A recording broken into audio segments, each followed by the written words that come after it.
Welcome back to Yard Sales and Dreams. I'm Danielle, and today is a gorgeous day for some garage sales, isn't it? Look at this gorgeous view. We're in Bowling Green, Kentucky. We're out of town for a disc golf tournament. I left my family because I've seen a few yard sale signs along the way, and I'm going to go check them out and see what I can flip in my eBay store for profit from these sales. Before I even really get my camera rolling, I find these cute little pins for a quarter piece, and one was marked with a maker's mark. The other one was just Christmas, and I think it might do well later on in the year. Checking out these mugs, found a Waffle House coffee mug. It was really heavy. I'm not sure if it's truly vintage or if it's like a reproduction, but I'll check it out a little closer when I get home with this stuff.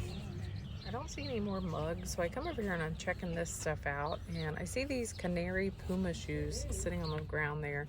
Check those out for a little minute and decided not to get those. They had some dirty stuff on the bottom. Probably could have been cleaned off because they were brand new otherwise, and this lady's stuff was really cheap.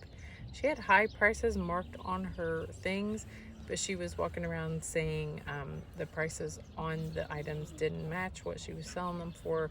So at the end, I ended up getting the few things that I did pick up for really dirt cheap.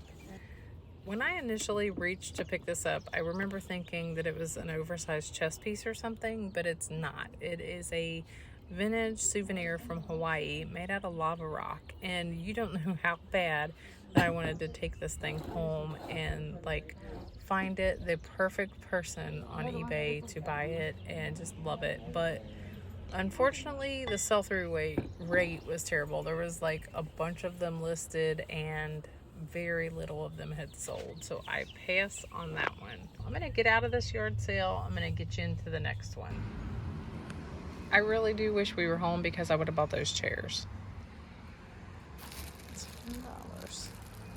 Oh, geez.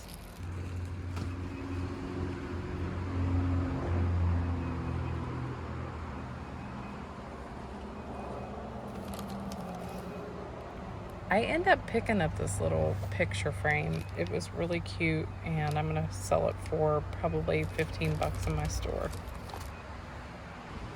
These people had their patio area stuffed full, and I think the reason that they had done this was because it was later in the afternoon. They had had some rain. So this table that I'm coming up on was full of pink glass and just pink everything. Look at all of this pink, you guys. If I would have been home, I would have spent a lot more money at this yard sale. There were some Fenton lamp globes there to the left, and I'm not even sure who made that pink lamp right in front of me, but oh my gosh, I think I would have spent a lot more money had I been home. There was no way that I could have got some of this glass stuff back home with me without breaking, but I do end up buying a few little pieces there. The deer that I just set down, you'll see me pick that back up. I do buy the deer, and I buy this really cool Fenton horse here. I knew that it was slag. I did end up having to reach out to Tim over the years, eBay on Instagram, and just kind of trying to verify that that was Fenton before I listed it. And he said that it was actually called Rosalina, or I believe it was Rosalina glass, but that was what they called that type of slag from Fenton.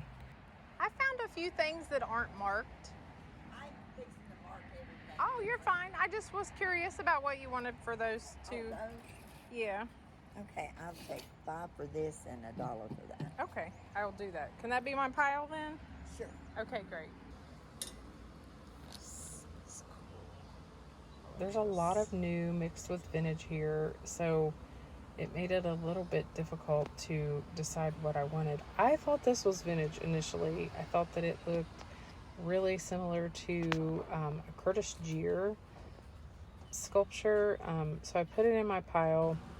So I come back to this table before I leave because I know I'm leaving a lot of money behind with these big lamp globes that are sitting right there in front of me, and that lamp over there to the right. And I just don't have anywhere in the truck that these things could fit with all of our camping gear and disc golf gear and stuff. I get distracted over here. I want to make sure I check this box before I left too. Nothing in there.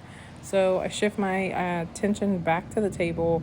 I do see this vase, but I remember wondering whether there wasn't a topper that went on this once I seen the lip at the top. So I decided no on that, but that was pretty daggone sweet. It was thick enough glass that I felt like if I wrapped it up, it might safely arrive home, but I do decide not to do that. I want to check out this for a minute because Christmas stuff can do really well, and I thought maybe this was kind of like high end. It ends up being Spode, and when I looked it up, the set was only selling for about 25 to 35 bucks, I think, and the individual pitcher was only selling for about $19 itself. So with it being glass, I went ahead and left it. But yeah, I can't help but to just like keep picking everything up and checking it out. So we are back home from Bowling Green, Kentucky, and I wanted to just shed a little light on the only item that I actually should have been buying at that yard sale. The other things that I purchased just actually weren't worth that much money, and they'll probably end up in a yard sale pile or donation pile somewhere. So I'm focusing on this horse that I bought because it has some great value. Ended up looking up some comps for Fenton slag glass, and when I say that, I mean this marbling that you see throughout the glass. Now, traditionally, I think slag was meant to be a byproduct of metal production, and I am not so sure that that's what's happening here with this Fenton piece. I don't know what their process is for making slag glass, but that's what we call it here. So this is actually called Rosalina in this shade of pink, and it's pretty beautiful. I'll focus in a little bit so you can see the variations. But this horse is unique in the way that it has this arch there on the chest.